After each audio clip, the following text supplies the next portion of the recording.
Hello, and welcome to another episode of Real Hawk Talk. This is Brian Nemhauser. I am broadcasting from my lovely Marriott hotel room in San Francisco.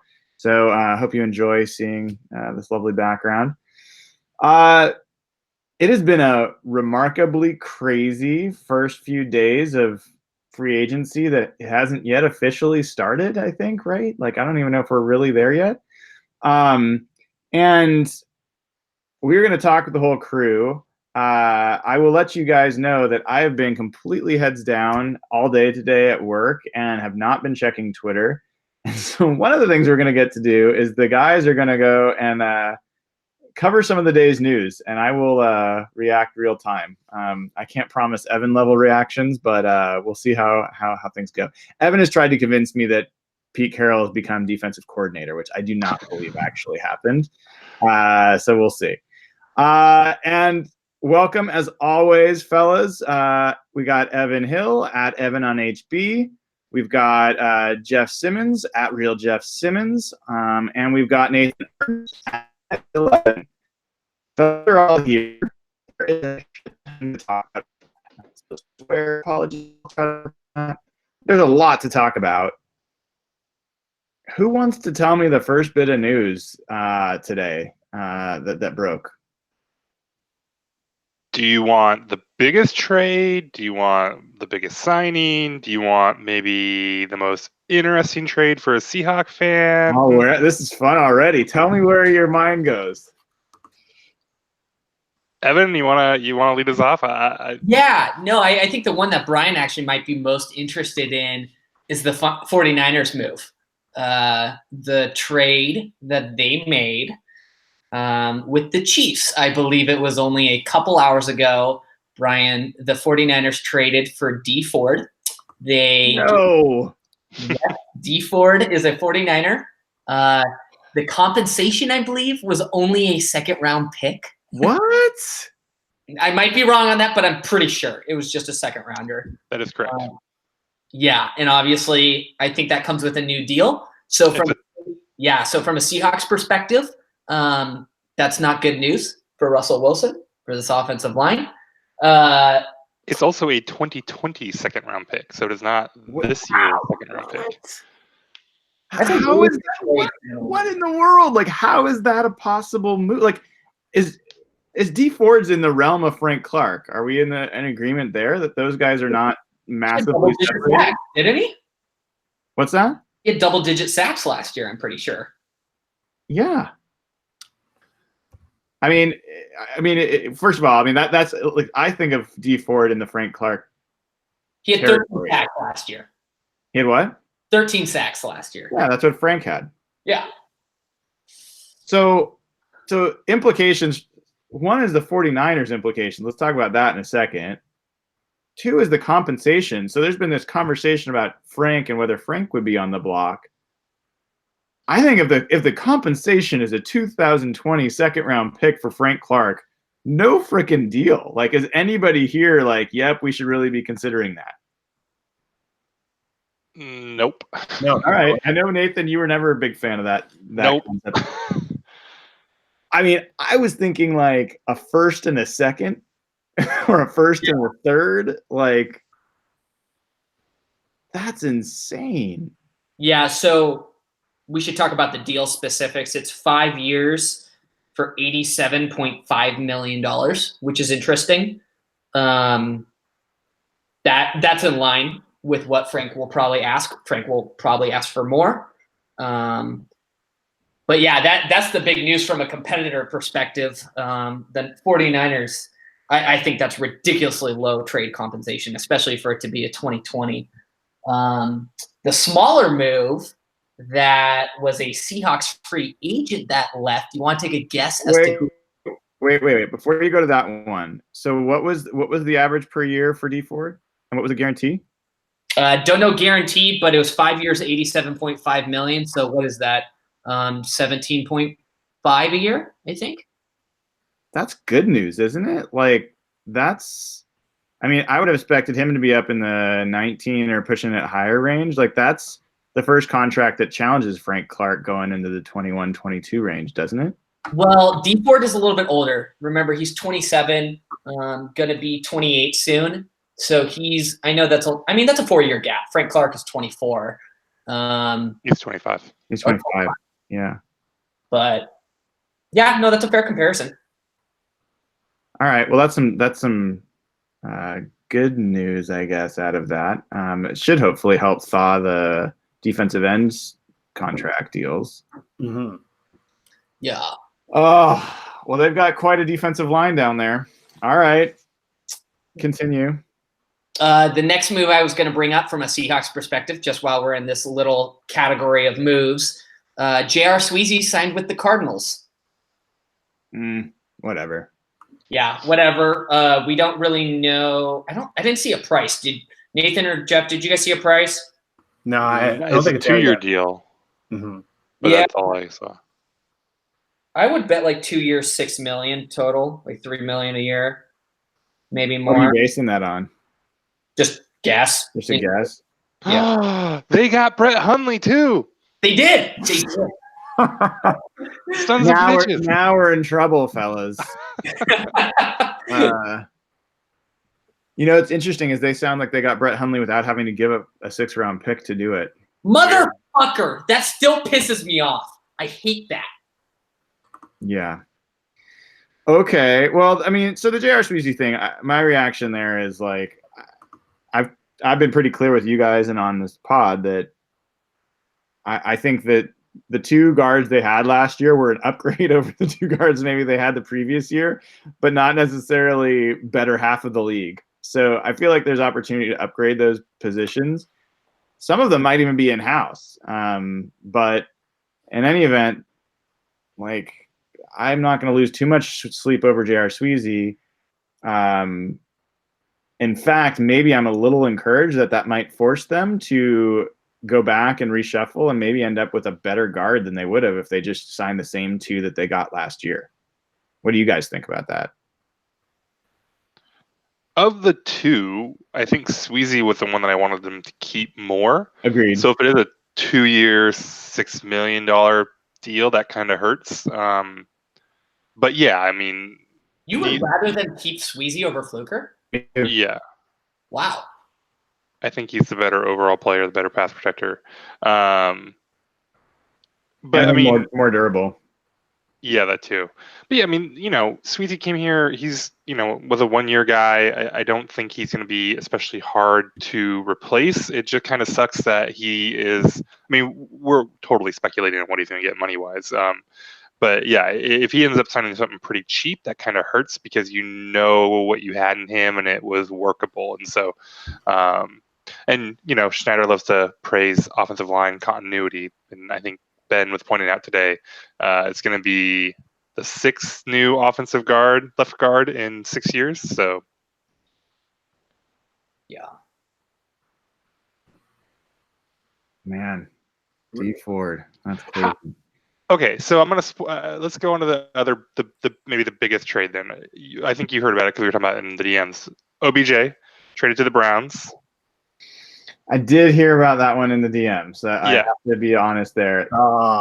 I'm sorry, but like my reaction to that was not the 49ers. What I don't get is how is Beckham worth a 1st and a 3rd, and Dee Ford is worth a 2020 2nd-rounder? I don't get it either. Well, okay, actually, you know what? I just answered. I do actually think I know. It's the contract because he's already under he's already signed his big deal, so the guaranteed money stays with New York, so he's actually pretty affordable the rest of the way. That must be what it is. That must be the big difference because. Did you hear that OBJ wants a new contract with the Browns? Doesn't he have like 4 years left on the deal? In August, reports basically it's out that he saw what happened with AB, and the expectation is that he'll get a new deal with the Browns. Well, all right. Jeez, wow. That'll be something. But okay, that has to be it though, because the Niners have to pony up all the cash for Ford. That's got to be the big thing. Well, setting aside, the draft compensation or the compensation for the trade is one absolutely interesting aspect. Another one is like Browns are putting together a nice roster, aren't they? Like quarterback receiver combination. That's a decent. Yeah, Who's their coach now? Totally lost track. Freddie Kitchens, right? Yeah. Freddie, I think his name. Yeah. Even at running back and tight end too, Bradley Chubb, Kareem Hunt, David Njoku, like those are names. And two other Seahawks angles. They agreed to a deal with Sheldon Richardson today. The Browns also. Now they have him, Myles Garrett. They got Olivier Vernon. They have Ogunjobi, the really good player. And I guess we can tell you this now. There's reports the Browns are trying to sign Earl Thomas, and they're considered to potentially be the favorite. Oh my God, his poor family. That's a stacked team, though. I mean, Yeah, a lot of talent on that team. I think top to bottom, they're close to the Rams. Yeah, well, I mean, with the Rams losing some of the talent that they had, certainly that's a conversation. I like their quarterback certainly a lot better than I like the Rams quarterback. Okay, so who of the Rams officially lost so far? It's been hectic. I don't know most of the stuff. Marcus Joyner went to the Raiders. Yeah, Raiders, yeah. I guess the big one today is Saffold went to the Titans. Okay, missed that one. What did he sign for? I think it was $11 million a year. Let me see. 4 over 44, I think. Or 44 over 4, I think. Yes. So probably guarantees in the 20s. Yeah, his first 2 years. It was like 20. That's not a very good guard market. I know he's 31, but he was the top of the guard market in some ways. All right. Who else have they lost? John Sullivan is gone, the center. He retired, right? I think they cut him, or did he retire? They cut him. They lost Mark Barron, or they cut him. Sue isn't going back there, apparently. Really? I didn't see that. Well, apparently, Rappaport said yesterday that the Rams were very unhappy with his regular season, and they are not going to re-sign him. But Rappaport has been known to make mistakes, so I think that's mostly it. Because Fowler, they kept Fowler, and then they got Weddle. Yeah. But yeah, the Browns are second favorite team, so I'm okay with the Browns being good in the AFC. I can handle that. They're the most lovable team in the AFC North, easily. Oh yeah, I mean, yeah, Browns and Bills are my favorite teams that are not Seahawks teams. Yikes! I know. I like the lovable losers, man. Interesting. Well, God, I mean, Earl will be true to his word if he chases the money. I don't know that he's just chasing money to go to Cleveland, though. I mean, like, they started to look respectable last year. They got Baker Mayfield, who looks like a stud, and yeah, I mean, they've got gobs of talent right now. Like, they could. They seem like a playoff favorite.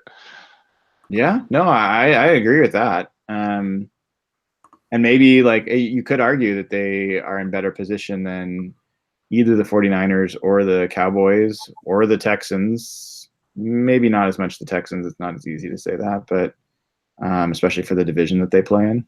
But all right, wow. Okay. I saw you tweet about this, so I'm guessing you know Anthony Barr. What happened with him? What the hell? You talking about him signing back with Minnesota? Yeah. He reneged. Louise. I mean, are Jets fans like losing their minds over that? I mean, he's a good player, and it sounded like they had a contract offer for him that the Vikings just weren't willing to match. And then the next day it changes, or do you know if it's the same contract? Did they say anything about that? The Vikings offered like a bit of a sweetener. It was better than what they offered yesterday, but still wasn't as good as the Jets deal. I think he just got cold feet, it sounds like.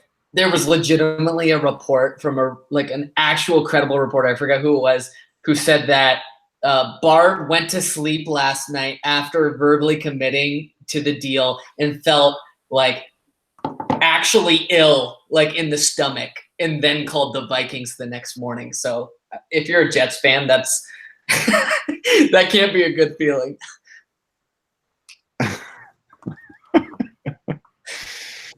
Oh man. Actually, So hold up. On that note, there are 3 interesting deals that I think either solidified today or the numbers came in today. So looping back to the Frank Clark thing, Trey Flowers signed for 5 years, $90 million. So that's $18 million a year. You know, he had 7 sacks in 2018. So I think that's good news for Frank Clark. Green Bay made 2 big pass rusher deals. They signed Preston Smith to a 4-year, $52 million deal. And then they also signed Zadarius Smith to a 4-year, $66 million deal. Green Bay made some moves today. They also signed the safety, Amos Adrian Amos, yeah. from the Bears. So wait, who signed him? Green Bay. Oh, Green Bay. So they signed Amos and they signed the Darius Smith. Is that the one you were just talking about? And Preston Smith. And Preston Smith, yeah. Who's Preston Smith? I gotta admit my yeah. The Edge Washington rusher pass from- rusher. Yeah. Yeah. Okay. All right. He was a guy that I think we had talked about. Or at least I had thought would be a guy that could fall through the cracks. I never actually heard the terms of the deal on him, but it wasn't cheap.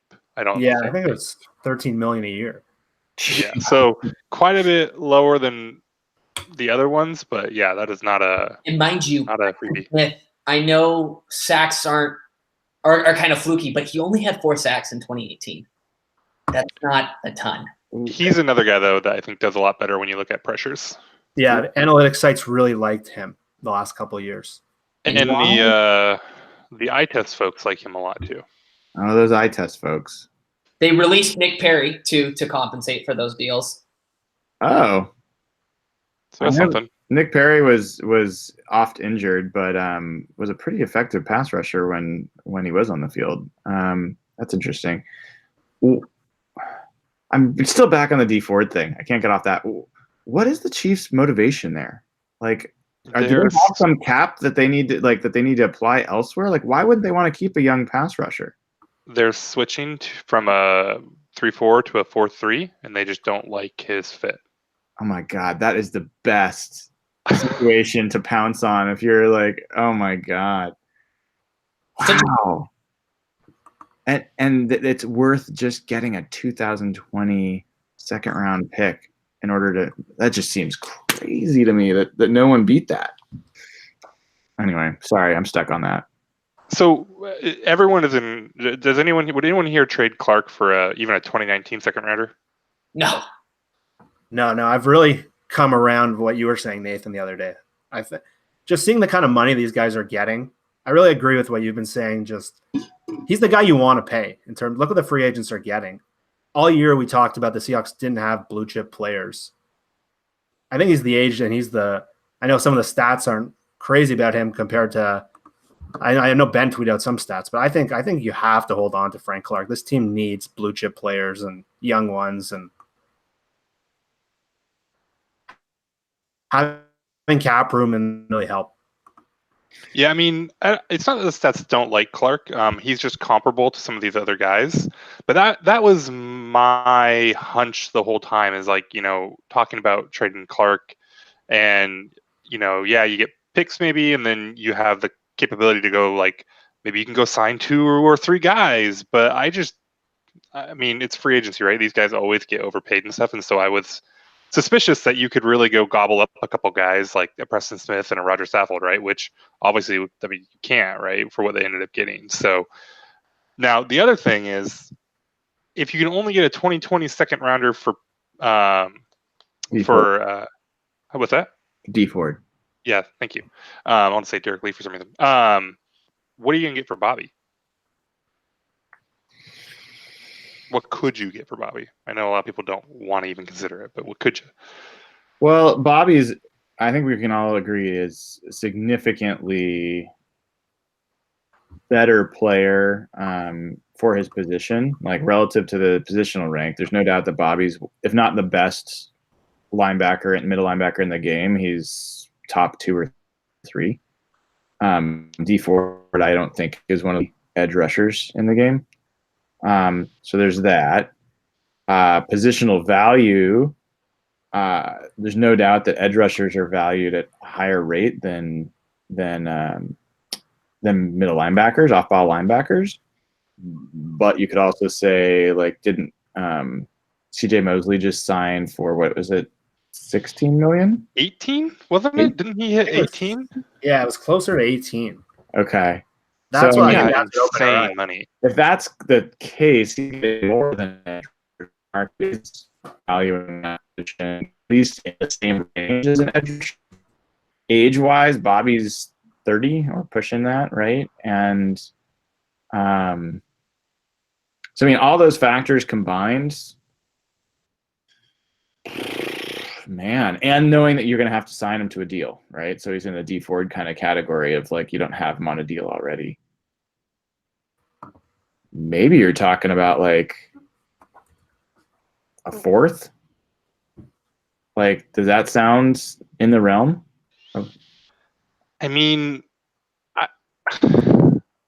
maybe, yeah. Maybe that's all you can give for him. I mean, what would you say? What would your guess be? Not what you'd take, but what you guess his market would be based on what you know right now. So I was talking with Softy about this on Twitter for a while, and Stephen Cohen jumped in and just asked, what did I think Bobby would be worth? And I thought a second, maybe a third, maybe you get the Antonio Brown deal. You get a third and a fifth for him. But he pointed out, Reggie Ragland, who isn't nearly the player that Bobby was or is, but was, in the second year, second round pick, got traded for a fourth rounder. Jamie Collins, I think coming off a Pro Bowl year, Patriots traded him for a conditional third. So, yeah, I mean, maybe it's a fourth rounder for Bobby. Maybe that's all a team would give up for him. I think at most a third. And maybe a conditional third. Yeah, because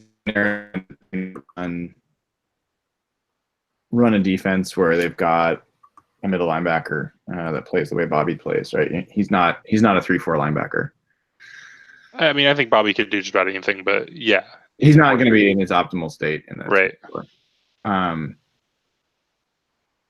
Yeah. So okay. So let's assume top would be a third. Maybe a fourth is probably more likely. Would you do it?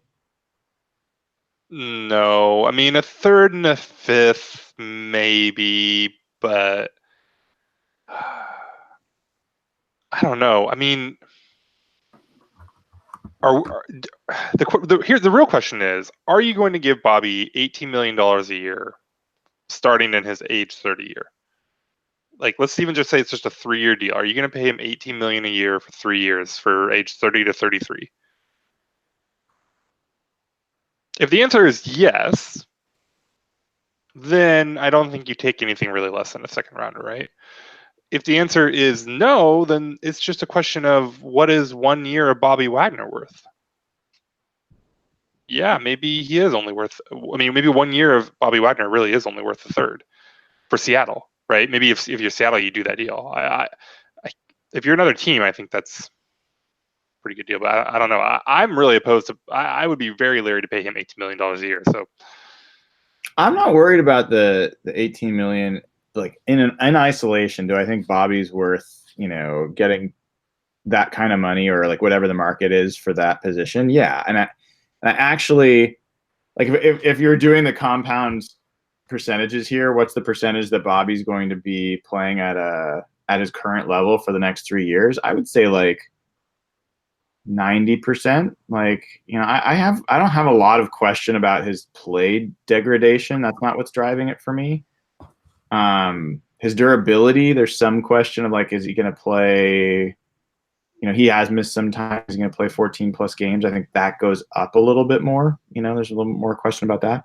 But to me, it really gets down to if you're paying him $18 million, let's say it's $18 million for him, and you're playing Frank, let's say Frank gets 21 to 22, which is a question. And that's why this $5 million swing between 17 and 21 and 22 is a pretty big deal. But him 18, Frank 21 or 22, and Russell 35 to 40. I just have questions about whether you can field a team that matters with 3 players commanding that kind of cash. That especially 2 of those 3 on the wrong side of 30. It's not a great spot to be in. Yeah, I don't know. It makes you seriously start to like the idea of trading Bobby for a third feels awful and kind of seems absurd, but like when you start to put all the context in there, like, yeah, maybe you do it. I have less concerns about Bobby and Russell. I think they're top tier players, blue chip players. Frank Clark is the player I'm reconsidering where, hey, if his price tag is legitimately $21 to $22 million a year, and that's what he thinks he's worth, and that's what his agent is going to try and get, are you telling me Frank Clark is Von Miller? Does he have the same impact on a game that like Von Miller or Khalil Mack or Jadeveon Clowney has on a game? Is he worth their price tag? He's not Miller or Mack. I mean, maybe he's Clowney. He's not peak JJ Watt, right? I mean, he is in that second tier. I guess that's my concern. If you're going to throw 21 to 22 million at him, he has to be an every game contributor and every game disruptor. And I have confidence that Russell and Bobby are, those 2 types of players, but I'm starting to have concerns about if Frank really wants 21 to 22, not sure we should give it to him. I mean, give you some context though on how hard it is. Like, I think there's been good conversation for good reason about John Schneider and his job he's done over the last few years, good or bad, in drafting. And we kind of look over like the 2015 draft and like, oh yeah, they only got Frank and Tyler.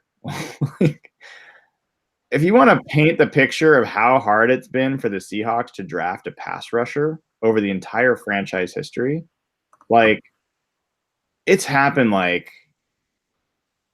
a handful. Like you can count pretty much on one hand the amount of times the Seahawks have drafted a Pro Bowl level pass rusher in all the years that they've been a franchise. It's hard. And Frank, he's on pace in terms of his sacks, and I know sacks aren't everything, but he's basically just behind, I think, Jeff Bryant, something like that. Like there's maybe 1 or maybe 2 players the Seahawks have ever drafted that have more sacks through their first, what has it been, is 3 seasons, 4 seasons? 4, right?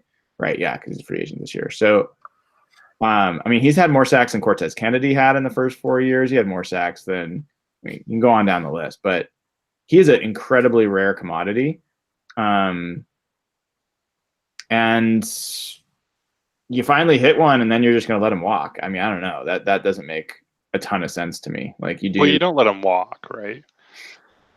Well, yeah. I mean, if you're talking about trading him for a 2020 second round pick, the difference between that and letting him walk is it's not nothing, but it's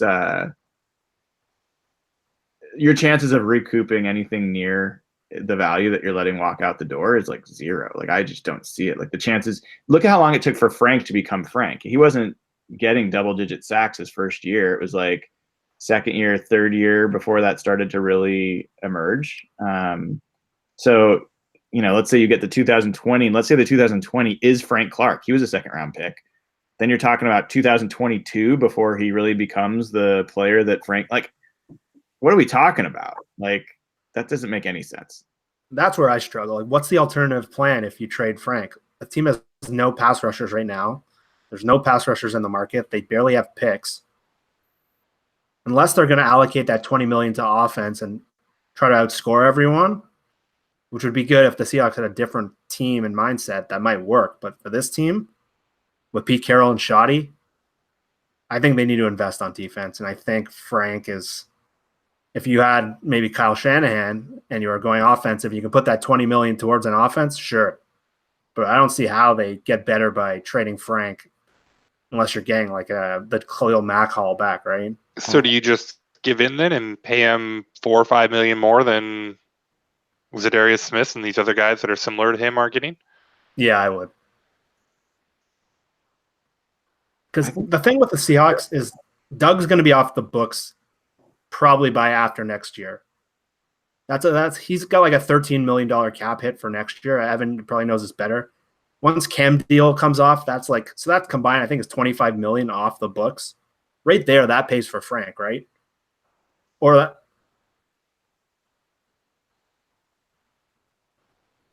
Yeah, I think we're beating a dead horse. I haven't checked the chat, but I'm sure everyone's like, yeah, guys, they're not going to trade Frank. Well, they're not going to trade Frank, and they're not going to trade Bobby, right? That would be completely against how they've operated. So, like, that question aside, like, what really should they do? Man, I think Frank. I'm always going to prefer the younger player, and generally, I will prefer the pass rusher. So it's debatable whether, and looking at metrics, what's going to affect the opponent's passing offense more is a good way to think about it from a defensive strategy standpoint, since we know that passing matters so much, right? That's true. So Bobby from a coverage standpoint is incredibly unique in what he's able to do from the middle position. The types of zone drops he can do are pretty rare, like with his speed and so he has a pretty significant impact on the pass defense, actually. Frank's obviously impact to that is pass rush. I don't think he's been as consistent there. But I don't know. I mean, I think you signed Frank. The real tough part there that makes it like easy to say, tough to do is, I don't know, is he really holding out for 21-22? And if it's that, I'd probably just pull the trigger and make that decision. And then I think I let Bobby walk after this year and get a comp pick the following year for whatever he signs for. I think that's probably what I do. How much of the this? Earl thing with him? I'm sorry, what was that? I do. You want to go the Earl route with Bobby?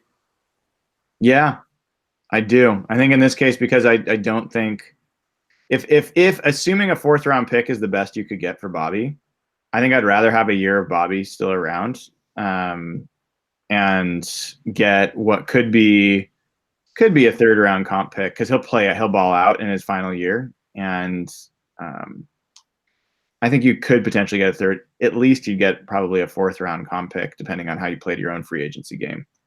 So that's probably how I would go about it. I would not sign all 3 of them. I'll be clear. I'm not into that. That was my next question. Not into it.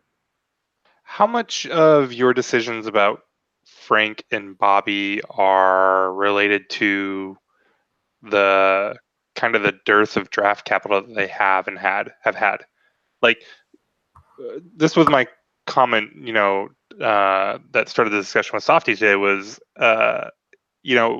when the Richard Sherman stuff came up, and I'm guilty on some of this too, right? Like, I didn't want them to trade Sherman for a lot of reasons.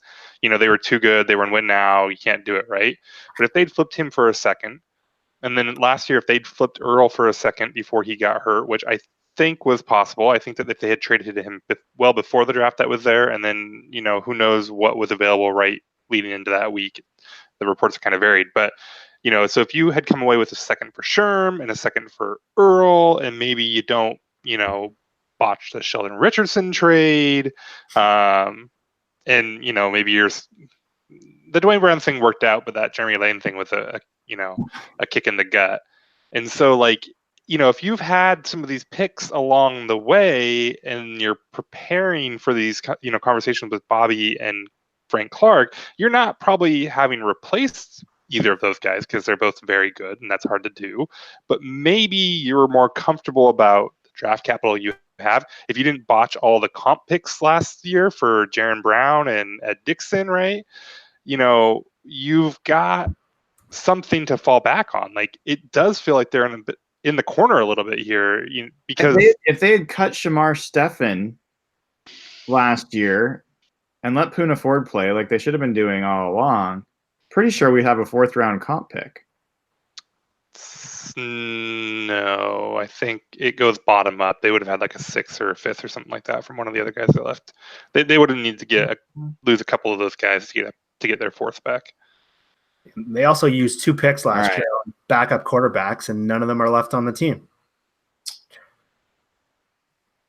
I don't know, Evan. Your boy is not looking good right now. Like Mr. Schneider's, I think there's some pretty questionable choices here. Like I think I don't want to re-legislate all that because we've been over it so many times, but I don't think there's any defensible. I don't think there's any defense to the way the Seahawks approached the offseason last year in terms of the types of players that they acquired in order to cancel out their comp picks. Like in their wildest dreams, I don't think you could imagine that Ed Dixon, Shamar Stephen, Mingo, Jerron Brown, like these were not high risk, high reward kind of players. They were like high risk, low reward. 1 week of Tom Johnson. Right? Like, I mean, it's just they blew it. Like they freaking blew it. They were not. The thing that's so frustrating about that is none of those guys are significantly better than guys that you could have gotten for that were just cut, and then they don't count against the comp pick formula, right? Like, how much worse is this team if they have Brandon Marshall all year instead of Jerome Brown? Probably not a lot worse, right? And then that's a comp pick that comes back. You get rid of Shamar Stephen and you roll with Puna, even though he's short and that's scary. That's a comp pick back. So I just don't get it. So Hundley, I kind of get a little bit more like isolated from everything else. The backup quarterback situation looked really freaky last year. Like Austin Davis was looking really bad, and so was don't say it. Alex Magoo looked fantastic. Honestly, yeah. He did not look fantastic. Neither did Brett Hundley, and he started most of the year before. Preseason. Do you remember that throw that Magoo had rolling to the right in preseason? When he threw it in the air, like. Oh, shut up, Brian! It was like a 45-yard touchdown bomb. Don't you guys remember that? Oh yeah, I think the one where he like checked it with his eyes closed and it got picked off. Like I mean, he had some pretty rookie maneuvers there. Anyway, certainly did not look fantastic. But to get back to Schneider, I think the theme with all of these problems that they had, or these moves that they made that have led to the problems that they have, is that they were win now moves. And now we're sitting here talking about, can you trade Bobby when you expect to be pretty good in 2019? Like you just gotta start pulling these triggers. But agree, but you gotta contrast that. The win now is not enough of an excuse. Look at what Howie Roseman's done in Philadelphia. Like he spent 3 years, $30 million on Malik Jackson, and guess what? Has no impact on the comp pick formula. He traded a 6th or a 7th for Deshaun Jackson and signed him to $4 million more on his deal or something like that. Has no impact on the comp pick formula. Like Deshaun Jackson would be an amazing fit for Rest too. Sorry, what? Deshaun Jackson? Yeah. Oh, totally. And so the point is that there are ways to acquire meaningful talent without impacting the comp pick formula, and it's just a matter of creativity. And at some point, you have to say that it used to be John and Pete who were outthinking and outsmarting other folks and doing things that were against convention and making some moves, some bonus moves as a result. I don't think you can make that case right now. I don't think John Schneider is consistently making the most clever, most thoughtful, strategic moves. I mean, I've got a little Howie Roseman envy. I gotta admit, I really like a lot of the choices he makes. So I don't know. It is frustrating, but it's also what do you do with that? Wallow in beer and alcohol? I mean, get the Fire Schneider tweets going. But why? I mean, I love John Schneider. He also it's not like he's a bottom half of the league GM. Is he the very best GM? No, he's not. No. Right now. They're stuck in a mediocre middle point, it feels like. I think the prevailing theme or trait or vibe I get from them is it feels like they're sort of indecisive. That they're not really willing to be aggressively creative with whether it's how they offload, star veterans who are leaving the team soon, how they acquire new talent without destroying their comp picks, like whether it be just taking bolder risks on players who are, maybe on the cheaper end, but maybe a little bit more riskier. It's just they've been kind of botching, honestly, the past 2 off seasons. And like you said, Brian, they're stuck in this like middle point of mediocrity where you can't say John Schneider is like, I don't think you can say John Schneider is bad because they've had some good moves the past couple of years, but they've also botched a lot of moves. And I just want to see some creativity. I don't want to see indecisiveness. Well, the interesting thing, Evan, is we almost should compartmentalize it a little bit more because there's the draft, there's free agency, there's trades. There's different ways that you can judge the approach. And like, I can't remember how many comp picks they had in last year's draft, but they had a fair number, right? Like, so 16 and 17, they were loaded with those end of third round picks. Yeah, so they blew most of them, but they had them. Well, but look at for a second for last year. We're talking about last year and that they blew it in free agency, how they handled comp picks, which affects this year's draft. But last year's draft, they hit on pretty much every single pick. Like last year? Yeah. Except for the first one. Yeah, except for the one that you're forgetting because it was so forgettable. And now you don't have a left guard for the 6th year in a row or a pass rusher. I know, but guys, I mean, as much as I've been fair. We don't need to revisit that. Hammering on the Rashad Penny pick and that made no sense. Like, fine, but I'm certainly not.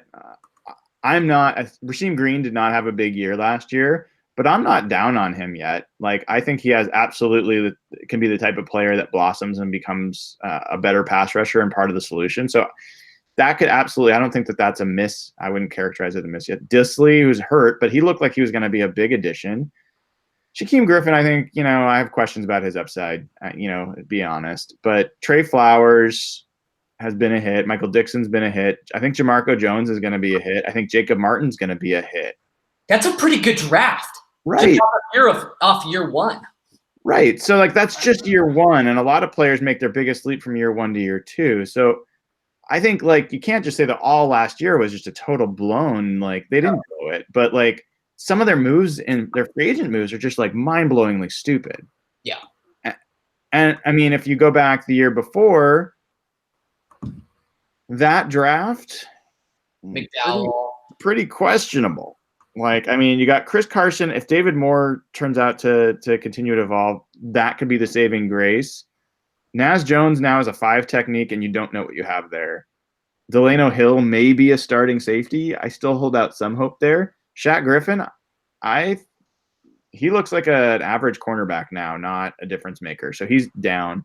I don't know that anyone else from that draft. I mean, I'm not going to say Tedrick Thompson. I don't believe in him at all. Ethan Posick, I don't think has any value. Darbo, so anyway, I guess my point is that they had I think a really good draft last year. If he can follow up with finding a way to turn 4 picks into, a measurable improvement of talent this year with a good draft, who knows? Okay, so here's the question now: How do they get better in the media? They've basically been asleep in free agency. They haven't been linked to any player.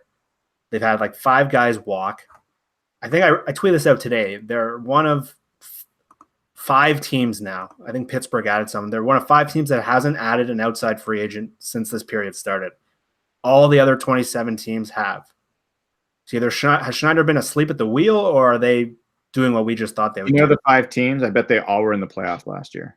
All of them except for the Bengals, who are the cheapest team in the NFL, so they don't ever use free agency. You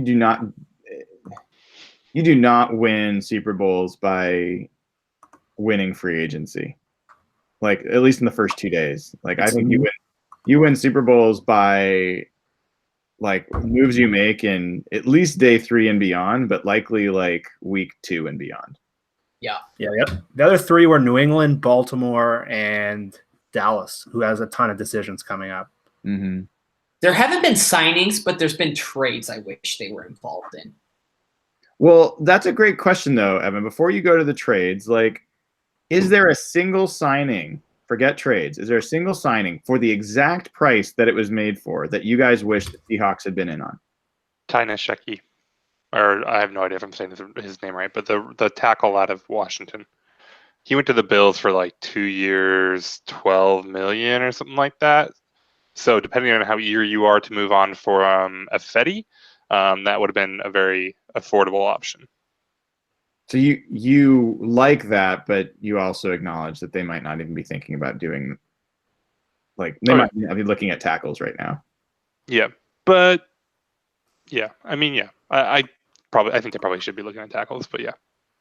No, I'd say no. I'd say most of the money that's gone out has been stupid money.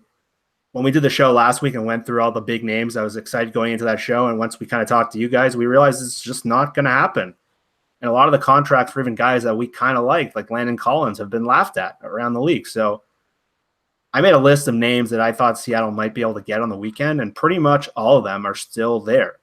Cam Wake was someone I thought might slip through the cracks. I thought would be a good fit if they wanted a veteran rusher, but he got a multi-year deal and like $20 million total with Tennessee today. So really all the guys we looked at are still there.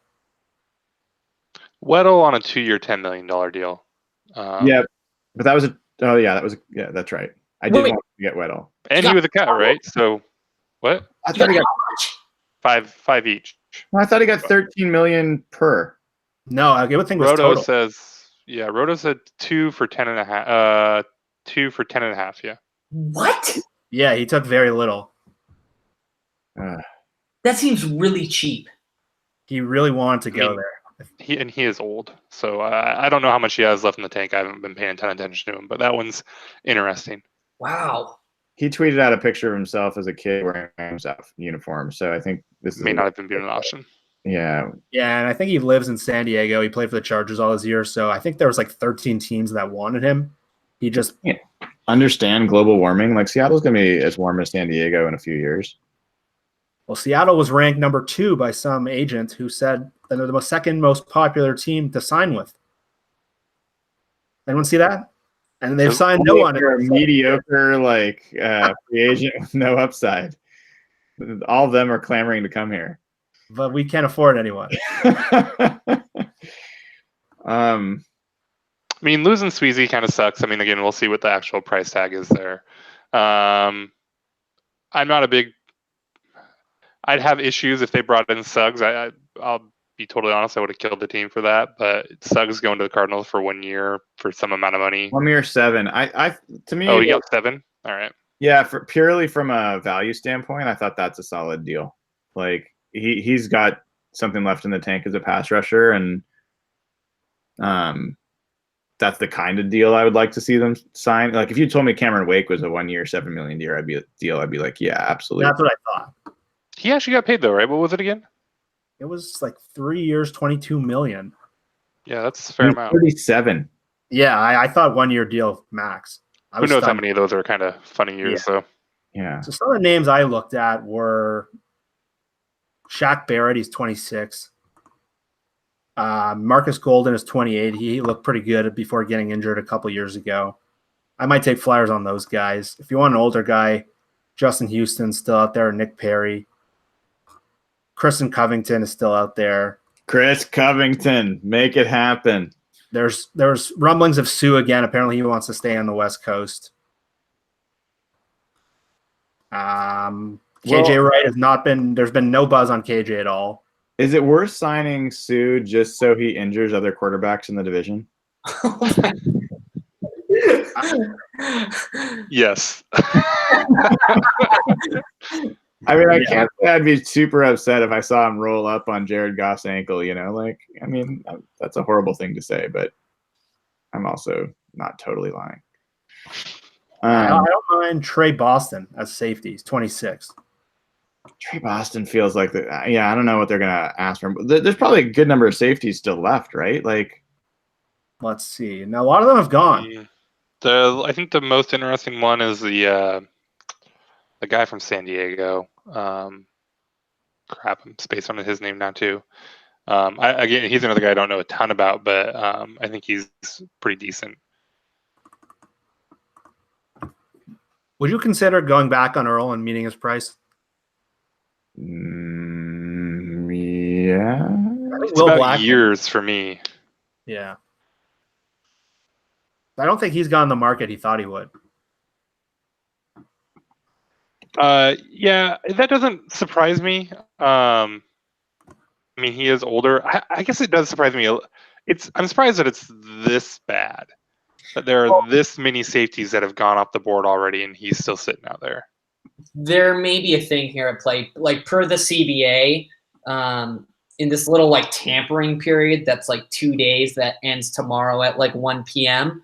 Player or teams can't have their doctors check out pending free agents for like physicals and health work and stuff till 1 p.m. tomorrow. So a theory floating around is that teams want to check out or run Earl through a physical with his leg before they sign him to anything. So I'm looking at the safeties. Like, I think Darian Stewart is worth kicking the tires on from Denver. He would not affect comp pick because he was cut, right? I think Jaleel Adai from the Chargers is worth kicking around. I'm not a huge Sendejo fan, so I know he got let go. I'm not interested in kicking the tires there. HaHa Clinton Dix, the right price. He's 26 years old. He could be an inbox safety. Is he interesting? Is he better than Tedrick Thompson? I think so. I don't know. If you asked HaHa to play free safety, I don't know that he is much better than Tedrick. No, he wouldn't play free. Bradley can play either. Yeah, but if you're going to go that route, I mean, just find a free safety.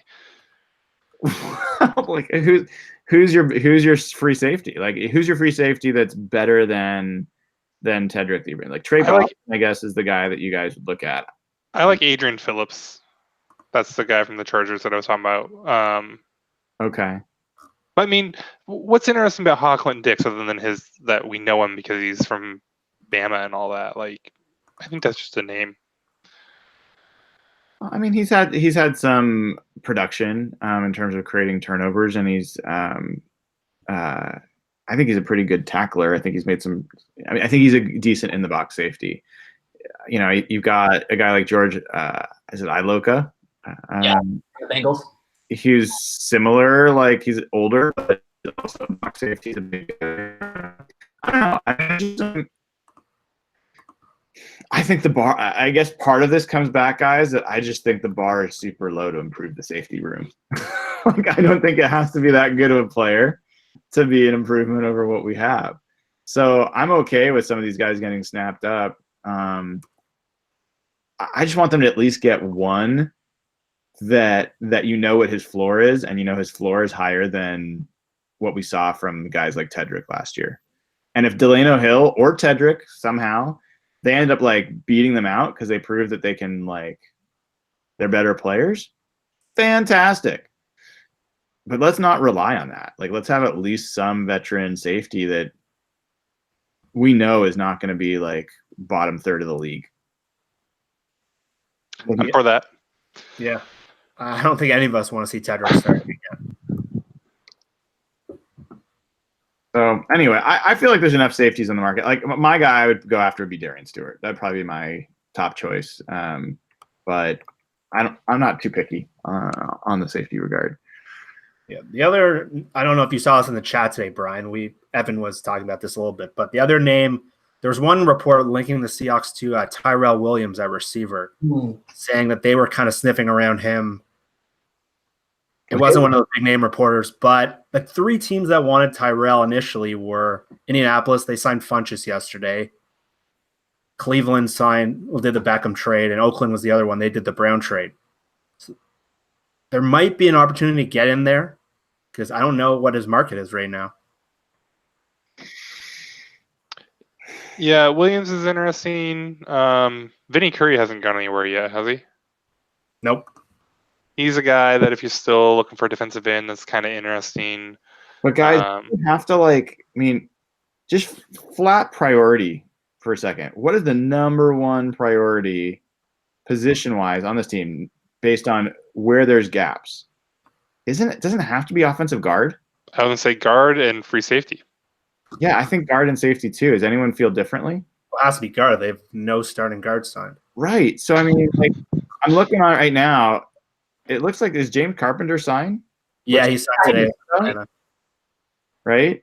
Atlanta signed him. That was their backup to. I think they tried to get Fluke and Sweezy too. Well, I got really bad news that Ode Ibushi's not available. He signed with Detroit. He was actually good last year, I think, right? Didn't PFF like him last year? Maybe. I don't know. I'm pretty sure. I think this was another Ben thing. I think he actually played well last year. Shocking. I know. I think they've got to get in there on the guard market. Like that's got to be number one. Man, Carpenter got 4 years. Isn't he like? Watch he can't be that young. Well, he's 30. I don't know about that, but he can't be that young. Yeah. Yeah, I don't worry about age that much unless they're in their like late 30s at guard, or they have a serious injury history. Like TJ Lang at 31. Like anyone want to bite on that with his? I think he's gonna retire. Yeah. Yeah. Someone speculated Mike Ayupati. I know he played for Solari before, but he's injury problems. He's been breaking down. Oh God, if they put Ayupati and Fluker on the same line, poor Russ, man. Yeah. My guys Eric Kush and Andy Levitre are still out there. Those are the names I'm watching. So we talked about deals that we wanted Seattle to be in. Would either of you guys wanted them to be in on the Assembly or Zeitler trades? Yeah, we talked about signing. Pretty much no signings I don't want. Trades. Evan, I interrupted you. What are the trades you would have wanted to be in on? Assembly, what? Who traded for him? They gave him up. They gave up a 6th rounder. Jets. It was a 5-6 swap. It was a 5-6 swap, so it was free basically. He carried like a cap charge of like $9 million to the new team. Outside of this last year, before fucking Tom Cable arrived, he was good, and then he plummeted in pro PFF rankings to like from top 10 to when Cable arrived, like number 60. Very classic style, Tom Cable. Got to get that out of the way. But like, that's a very sure. If he sucks for a year, $9 million down the drain. But the dude is still like, isn't he like late 20s or 30? Like guards can play till mid 30s. He was a stud. He was an all-pro. Like, is that guy not worth the risk? That's somebody who I would have absolutely jumped on for a 5th and 6th swap. I'd also be in on the Dee Ford. I really would. Well, here's the thing, Evan. Not only is Assembly a all-pro level guard, he was nearly an all-pro level left tackle when he was in Baltimore. Like he legitimately played tackle and guard. He could be your right tackle. Like he was so valuable and young. And how in the world do you blow that twice? You do not sign him in free agency.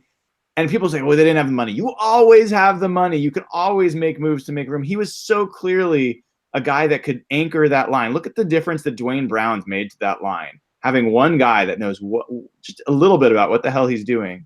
If you had him next to Osemele, like now you've got like something legitimately interesting going on. Yeah, I'm super frustrated they did not make that move. And he would have been perfect for Solari's system, the way that he wants his guards playing. I was thinking about this today. What do you think would be more valuable to the Raiders? A 5-6 swap, or could you have offered like Naz Jones or Tedrick? Like, is that better than a 5-6 swap? Who knows, Gruden? That's fair. Fair enough.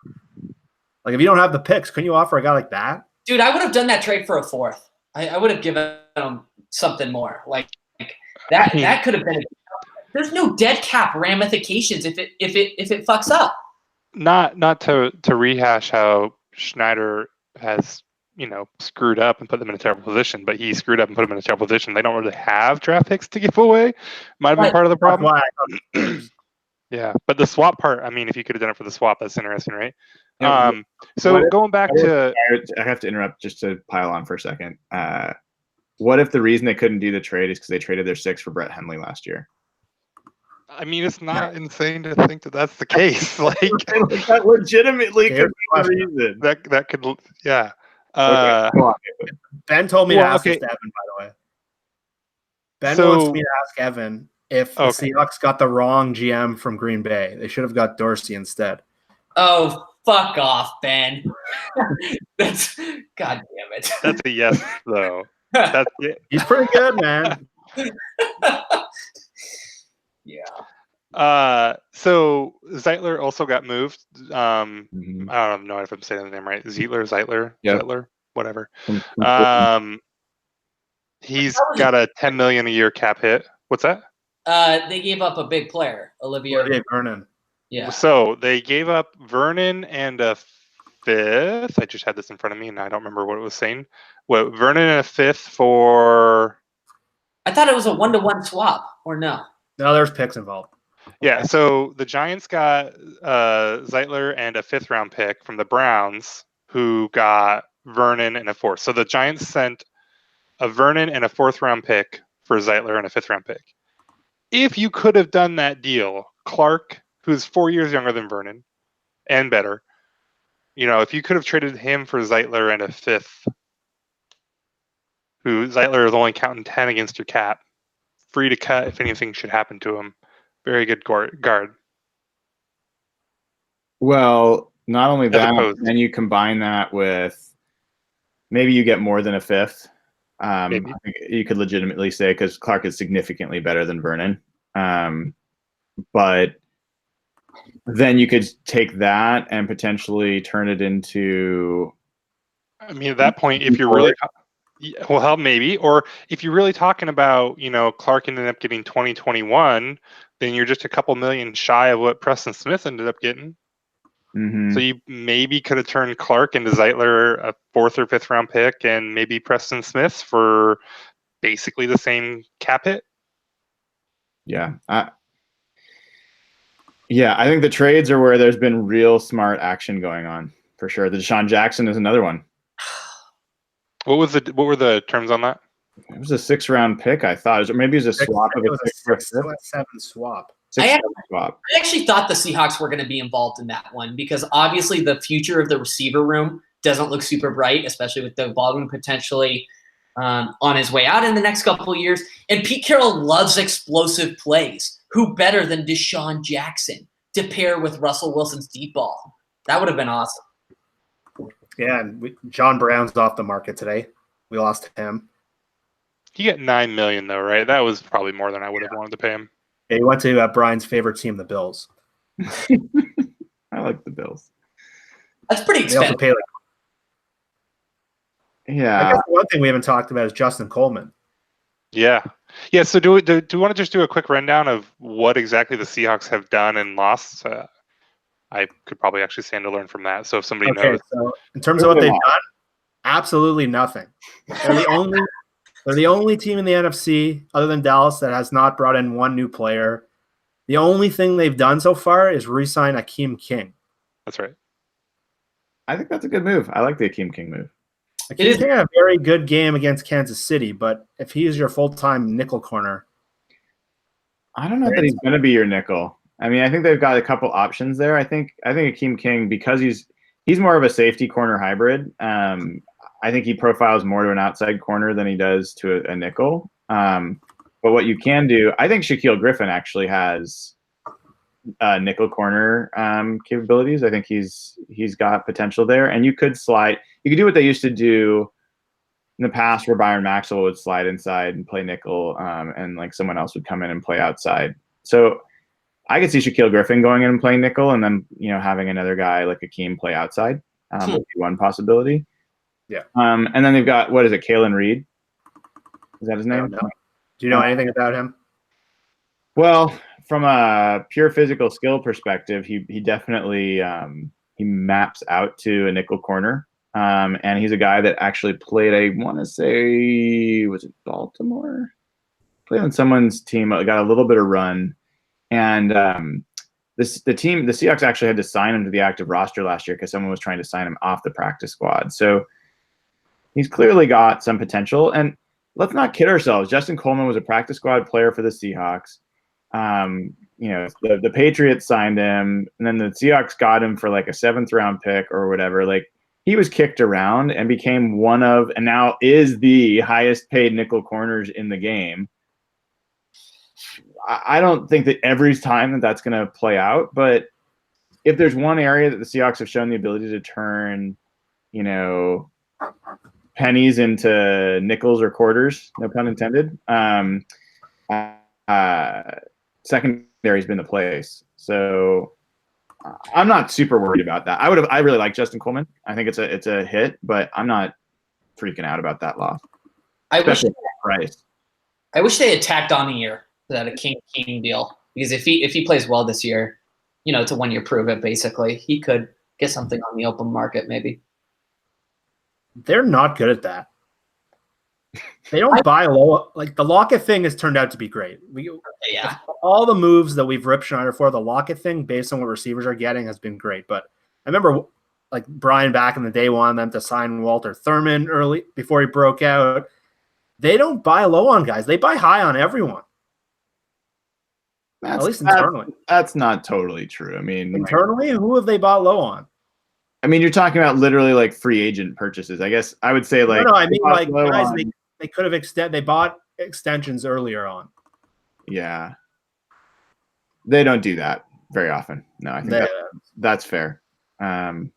They've definitely paid a low price for a lot of high quality talent in the past, but that's different than what you're saying. Yeah, like the Vikings last year signed Danielle Hunter to like a $14 million deal. He's probably screaming at his agent today. Yep. Yeah. Like, that's the kind of moves I'd like to see them. Like, they could have, if they tried to sign Clark last year, for example. Are there any other trades that we're missing? Oh, sorry. I'm jumping. Okay, so what else? The Seahawks have lost 5 guys. We covered Sweezy. We covered Brett Hundley, if we even need to cover him. Coleman. There was 2 others. Mike Davis went for like $3 million a year to the Bears. And somehow this one, I've still been stunned by this move. The Vikings gave Shamar Stephen a raise. He got like $4.5 million a year, and he was a day 1 signing for them. I can't stop laughing about that move. I don't understand how anyone could watch him and want to sign him on the first day of free agency and give him a raise. He does something that coaches love. Does he? I couldn't see any identifiable football skill last year. No, but he's just one of those. You have these guys in sports where it's like, Fair. What is the deal with him? Coaches just won't stop playing him. But like, what does he do? Why? Why do you like him so much? He's like known as a run defender, and the team's run defense got a lot worse last year, didn't it? They've had pretty good success finding like guys like McDaniel and Alan Branch, and they paid him like $4 million a year last year, and all he did was take snaps away from Puna. Yeah, I don't know. I don't lose sleep over. I mean, I'll miss watching Justin Coleman. I enjoyed having him. I wish nothing but for the best for Mike Davis. I enjoyed watching him, but I have to say that like pretty much want to see every other running back on the roster more than Mike Davis. Like I'm even more curious about what Bo Scarborough looks like on the field than I am what Mike Davis looks like. Like, not that I'm expecting him to be great, but I think we know what Mike Davis is. He's like a decent running back. Like, he's okay. Yeah, I think he's like a replacement level running back, and he's got some nice skills and seems like a great guy. But Rashad Penny, better or worse, you bought it. You know, he showed some ability. Like, you got to play him, see what you're gonna get there, and then everyone's gonna. This is my fearless prediction. I like if Schottenheimer has any redeeming qualities, like at all, which people may be confused about where I am on Schottenheimer. Sorry, did I say Schneider? I meant Schottenheimer. He's going to look at his conservative offense, and he's going to look for ways to integrate low risk, potentially high reward plays into that. That's going to be short passing, and primarily that should be looking at his running backs, of which he's got 2 running backs who have receiver-like skills. And that's J.D. McKissick and C.J. Prosise. And I don't care what anyone says about C.J. Prosise gets injured. So what? So he gets injured all the time. If he's not injured, that happens, and J.D. McKissick's not injured, you've got 2 guys that have legitimate skills out of the backfield at receiver, and that could absolutely change the way the offense functions and the amount of times that they're able to turn short passes into meaningful gains. So people can scoff. I absolutely believe that just that one notion, and I thought there was some evidence that Schottenheimer was starting to learn what McKissick was capable of. Didn't utilize him, but I think was starting to learn. I think there's a chance he'll spend some of the offseason figuring out how to utilize him more. You guys do realize that CJ Prosise is going to be one of those players that leaves in free agency and is just an absolute stud for the Patriots or the Packers or even the Rams. You do realize that, right? It's very possible. Well, he's definitely not going to be re-signed. So even if he has a great year next year, he's not going to be re-signed. Is he a free agent right now? He's not, right? No, after next year. I'm talking about after this coming season. Like, most likely he will go 3 years without doing almost anything, and then he'll have a great year next year. He's totally central. Like, he's the Alvin Kamara of our offense. Let's just be totally hyperbolic about it. And the Seahawks won't re-sign him. Like, they can't. With Rashad Penny and Chris Carson, like, they won't be able to justify that. So, anyway, that's why I'm totally fine with Mike Davis not only leaving and clearing room for someone else to take some of those snaps, but also let's hope the Seahawks don't blow their comp pick situation. Like, none of the guys we're really talking about signing for the most part. Like, we don't need the top of the, like, sign Justin Houston. Sign some of these guys like Darian Stewart or whoever from Denver that doesn't affect the comp pick formula. And then you got Mike Davis and J.R. Sweezy and all these guys going out. You should get, I don't know, with Justin Coleman's deal, maybe you get a third, maybe you get a third and a fourth or 2/4. There's still Earl out there and KJ. Right. I don't think you're getting a third with some of the contracts that have been signed so far. A fourth. That's how it works. It's not based on contract value. It's based off of range relative to the top contract signed. I think that you can pretty much just stack the contract values. And I think that, I don't know for sure, but I think that ends up mapping pretty well to. It's like a complex formula. It has to do with contract, playing time, Pro Bowl, All Pro. It's a secret formula that the NFL hasn't made public. But it's pretty heavily weighted towards money, right? Yeah. Mm-hmm. Yeah, Nick Cordy or whatever I think his name is he's great job for over the cap, and he's been pretty accurate. I didn't realize. I mean, you might be right, Nathan. I didn't realize it was like a bell curve. I thought it was just contracts of certain value hit a threshold are worth certain potential picks. So Coleman's deal of like average 8.5 per year or whatever, maybe that's a fourth rounder or something like that. But I honestly don't know the specifics, so I could be wrong on this. Yeah. Well, none of us do, so it's probably super interesting to fumble over our total lack of, our ignorance on the topic. Yeah, I don't know. Earl going out. If Earl gets his cheer on Earl. Get the big dollars, dude. Get the $15 million per year. And KJ, I don't heard anyone talk about KJ. Kind of a bummer.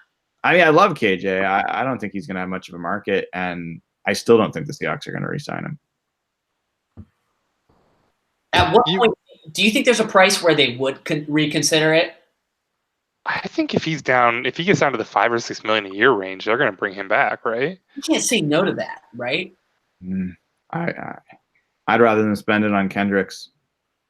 You can do both. Kendrick's going to cost nothing. Mm-hmm. We both play the same position. I don't think that you're going to swing either one of them over to Sam. Yeah. I mean, look, you're paying $5 million for Barkevious Mingo. So, like, why is he still on the that guy? Why Jerron Brown is getting Jerron Brown's costing you you could be having another $3 million to spend elsewhere if you cut Jerron Brown. I don't understand why they haven't cut these players. They haven't been linked to anyone. It's bizarre. Man, if you scroll down far enough in this over the cap free agents list, there are some fun draft crush names. If people are into the draft, Like I'm seeing Anthony Chickalo. I love that dude. Cedric Abuehi. I think he actually started a little bit for the Bengals. I don't think he was any good, but there's lots of them in here. Quentin Spain, former guard mate of Mark Lewinsky, also a Spark King. See, and there's some names in here too. Pernell McPhee, Alex Okafor was cut, although I think he's had injuries. Jimmy Ward, I think he's had injuries too, but was pretty good when he played. If you want to look in like a cheap nickel option, Pierre Desir, he got paid though, right? Why is he on here? Extended him. Okay. Pretty good deal too, from what I remember, right? Wasn't it like? Yeah, I'm pretty sure he got paid. 10, 11, 12, something like that. Are you sure? Because I haven't found out yet. Boy, and it's frustrating too, looking at some of this too, with them taking Penny last year, like TJ Yeldon, Mark Ingram. This Pierre Desir is still available. There's on over the cap they do. I don't think that's right though. I thought he signed. No, Desir is still available. What? No, he's really? not. I thought he was good. Who? There were apparently a lot of teams trying to sign him today, and apparently there's like 10 teams after him. Who? Are we talking about the corner? Yeah. He's still out there. Are you talking about Pierre Desir? Yeah. Yeah, he's still available. And so is Jason Verrett. Yeah, so there's another one. He's an injury guy, but he's a nice gamble.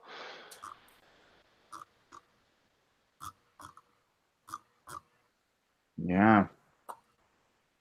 Anyway, it's going to be interesting to see how this plays out over the next few days. Those are some pretty big bombs, I guess, that have dropped. It's interesting. I think that the Rams.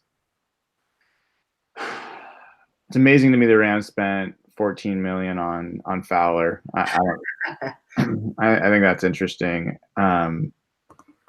I think that Weddle is a good signing. And wait, on the Fowler thing though, at this point with the other contracts that we've seen, like, and all these guys getting, $17 million, like Flowers and Sarius Smith, and there was another one that got paid. I'm realizing that Ansa's still out there though. Is 14 for Fowler, especially just a 1-year deal? Is that really that bad? I think it's pretty bad. I'm not high on Fowler, so I mean, I might just be different, but yeah. Essentially just giving him the 5th-year option. That's how they rationalize that deal. Yeah. I mean, it kind of makes sense. Yeah. Well, what I found interesting today, Green Bay entered today with the same cap room pretty much as Seattle, and they made like 4 big money signings. Like, I found that kind of interesting. Like, everyone's saying Seattle has no room. We have room. I don't think that's the issue. Well, all the writers keep talking about how they have no room. The Seahawks? Yeah. They got like $35 million, and I think a lot of those guys, like, their combined cap it was like $15 million after those big. Anybody who says the Seahawks don't have cap space, don't listen to them. They don't know what they're talking about. The Seahawks have money to spend. They have room. They're just not doing it. Well, and a lot of it's earmarked, right? I mean, for Bobby and Frank and Russ and exactly. This is like. But at the same time, they could be cutting some players to open up additional space. So, wouldn't Frank's hit go down if they signed him?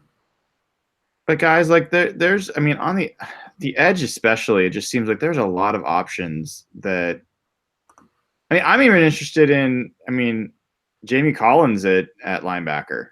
Like, I mean, he's an interesting name at 29 years old. But edge, I mean, we talked about Ansa in Houston. We talked about, Nick Perry, whatever, but like you've got someone like William Hayes, who I think is an interesting interior and edge rusher. He's 34, but he could be totally affordable and still make a difference. You've got Shaquille Barrett, we talked about. You've got Shane Ray, who's 26, and I think interesting. I still think Deion Jordan. I wouldn't be upset if the Seahawks re-signed Deion Jordan for like a cheap deal. Like, wouldn't make my whole plan. You still have Bruce Irvin out there. I don't think he's going to get a bunch at age 32. You've got Benson Mayowa, who's actually he's 28. He's been an interesting pass rusher. You got Marcus Golden, who's 28 and has been a pretty impactful pass rusher when he's been on the field. I don't think Marcus Golden is a fit for this team. Like maybe as some kind of a situational pass rusher, but he's really more of a rush backer. Yeah, that's probably true. But yeah, I mean that's a long list I just went through. A lot of them I don't think are going to be super cost prohibitive to acquire. So, Schefter just tweeted that Le'Veon is signing with the Jets. That's kind of a long time coming, right? You know the number?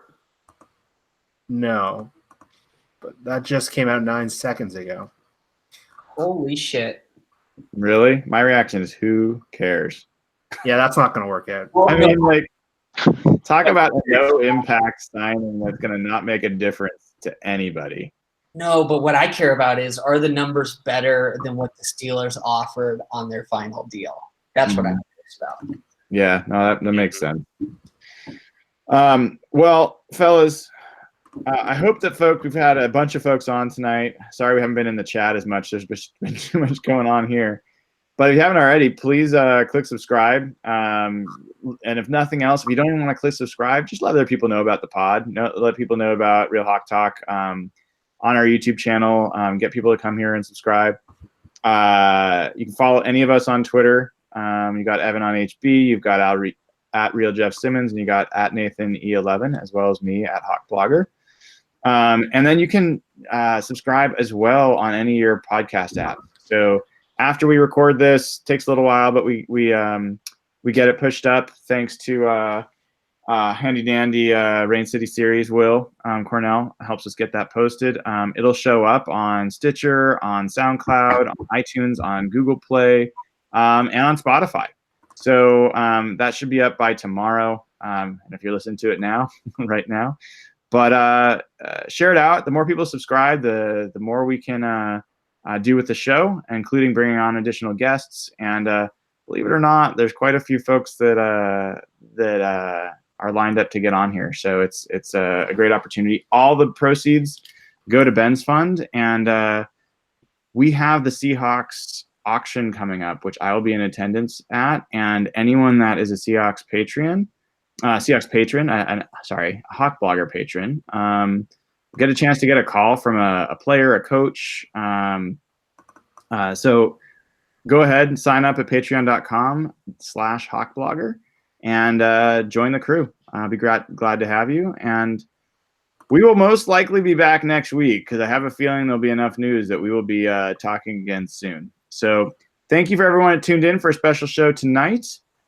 Let's hope the Hawks start making some wise additions, not just wise subtractions. We'll all be watching for it. Take care.